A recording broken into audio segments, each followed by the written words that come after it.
במשך 37 ימים חשבנו, קיווינו שאת חטופה ושעוד נראה אותך ושאת עושה שלום שם במנהרות. עד שקיבלנו את הבשורה המרה והקשה. מכאן אנחנו שולחות תפילה גדולה לשובם ושובן, לשלום של מי שעדיין נמצאים ונמצאות בשבי החמאס. ודרישה. ויויאן.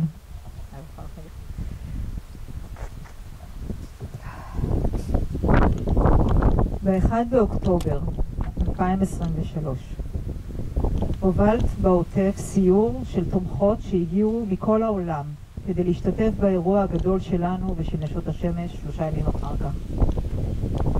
סיפרת להן על עצמך ועל החיים בעוטף ועל כך שעלית לישראל לפני 50 שנה בגיל 25 והוספת בחיוך That tells you almost how old I am.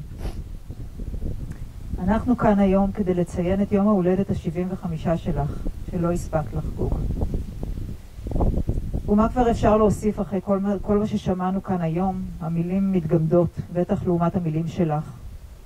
המילים שלך שממשיכות וימשיכו להדהד בתוכנו עד שיהיה כאן שלום. מאז ה-7 באוקטובר אנחנו שואלות את עצמנו כל הזמן, מה עושות עכשיו? איך ממשיכות הלאה? אנחנו שומעות אותך אומרת לנו שאומנם אנחנו חייבות לחשב מסלול מחדש, אבל היעד עדיין ברור לכולנו. אם יש משהו שאין לגביו שאלה או התלבטות או ספק, זה שהמשימה שלנו להגיע להסכם מדיני רק הפכה להיות יותר חשובה ויותר דחופה. וברור לנו שנעשה הכל כדי להשלים את המשימה.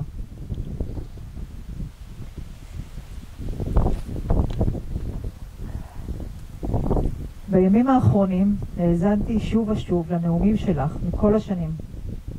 רובם היו כמו נבואות זעם שלמרבה הטרגדיה התגשמו. בספטמבר 2021, כשצעדנו בירושלים ביום השלום, אמרת, תמיד יש על הפרק עוד סבב לחימה, ואת אף פעם לא יודעת מתי זה יקרה. אנחנו דרוכים, אמרת. עושים תוכניות בקיבוצים על פינוי מאורגן, כי הממשלה לא דואגת לנו. את ידעת, את ראית וידעת והזהרת, ולא הצלחנו, לא הצלחנו להביא את הקול הזה שלך ואת הקולות הרבים מהעוטף למקבלי ההחלטות. עד שהטרגדיה הכתה בך ובכולנו. את ועוד אלפי קורבנות שילמתם בחייכם בגלל שבמשך שנים לא הקשיבו לך ולא הקשיבו לנו.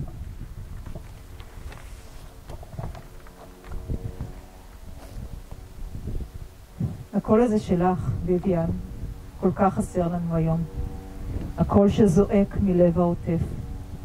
הקול הספקני ששואל אותנו ללא הרף את השאלות הכי קשות שאפשר, כדי שנוכל להשתפר ולהתייעל ולהגיע מהר יותר וטוב יותר למטרה שלנו.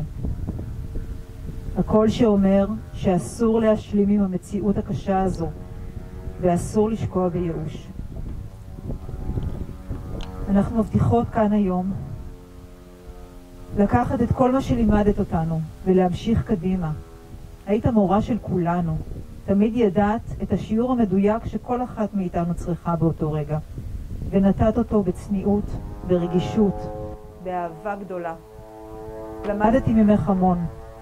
כמעט את כל מה שאני יודעת על פיתוח משאבים למדתי ממך.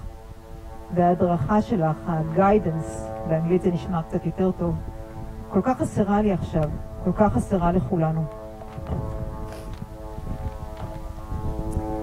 ויויאן, את האימיילים שלך חתם תמיד במילים Women wage peace, we are not stopping until there is a political agreement.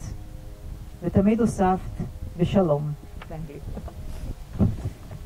אנחנו כאן היום כדי להגיד לך, נוחי בשלום, חברה אהובה שלנו. אנחנו כאן היום כדי להתחייב בפנייך שאנחנו לא עוצרות. אנחנו כאן כדי לספר שביום שיחתם ההסכם נגיע לכאן שוב עם קריאת האימהות שלנו ועם זר של פרחים לבנים קשורים בסרט טורקיז. אנחנו כאן היום כדי להבטיח לך ולעולם כולו, אנחנו ממשיכות בדרכך.